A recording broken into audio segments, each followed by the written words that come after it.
my family came into Colorado, they came to settle the area of San Luis, the Valley of San Luis. The days were spent basically making a living, farming, raising cattle and sheep, alfalfa, corn. My great-great-great-grandfather was a weaver, and he wove jergas. One of my relatives, Dario Gallegos, opened the first mercantile store in the state of Colorado. But life was hard. Life was hard in those days. No cell phones, no television. People would sit and talk and tell stories and learn songs. And that's how people passed on tradition and history. This is a violin that was found in an adobe wall. Many of the treasures were hidden in adobe walls or sometimes in the legs of furniture. Because, people were robbing and taking from each other. You don't know what's in these walls. In the traditional families, there were santeros, people that carved santos out of wood. My ancestors, they brought many of the things with them to Colorado. Typical of the santos and bultos and a nicho is the little house around them. St. Francis is the patron saint of Taos. The rocker was made in 1867. It was one of the first rockers in the state of Colorado. And then it was in San Luis in the first schoolhouse there. When my grandmother moved to Colorado, she brought it. And so for generations, our family has been rocked in that rocker. These are old prayer books from the time of Bent's Fort.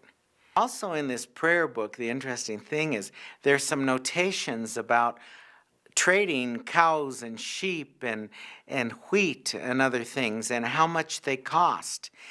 But the prayer books, interestingly, were written in verse and rhyme in Spanish. And it's archaic Spanish, something that is often studied by linguists, because it's the Spanish of the time of Cervantes that survived here, and through modernization of the language did not survive in Spain or the standard Spanish of Mexico. También las dulces caricias que de María es reservido. My family established a relationship with the Bents through marriage.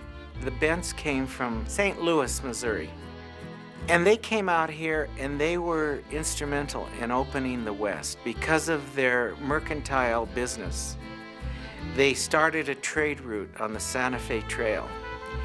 And they enhanced it by building Bent's Fort, which was the major trading lodge. Charles Bent married my great-great-aunt, Ignacia Jaramillo.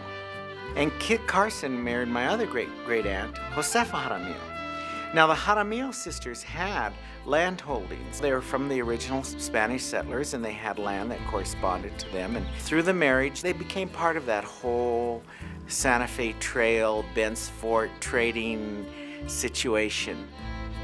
The family would go and take their goods to trade at Bent's Fort.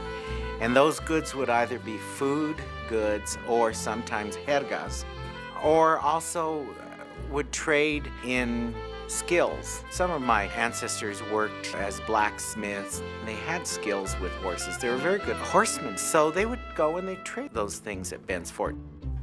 Bent's Fort represented that place where you stopped before you went into Mexico, because right there, along that line, the country of Mexico started. For a while, this was Spain. For a while, part of this land was French. It was Mexican.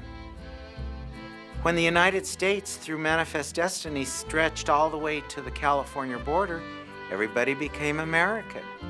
What are we? We are Americans. But we have a history of borders crossing us many times, and Bent's Fort being the epicenter of a lot of the activity and the trade. There were French trappers, the Native Americans, the Spaniards, the Mexicans, everybody coming together, and the one thing that tied everybody together was music. And the music was not limited to a particular culture. It just spread and everybody enjoyed it and shared together.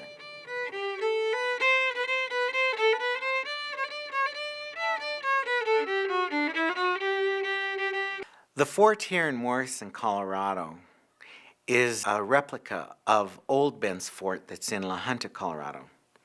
But the important part is that it's here, just outside of Denver, where kids can come and experience the 1800s in the context of studying history from an experience basis. So they can actually feel the adobe, see the adobe, so they can actually eat buffalo meat, even dress in the old world style. And so the kids actually get to understand it and having an in-depth experience with what it was in the 1800s. This place in the Tesoro Cultural Center, where education and understanding of the history of Colorado and New Mexico occurs, is a very important part of our state right now and of our nation.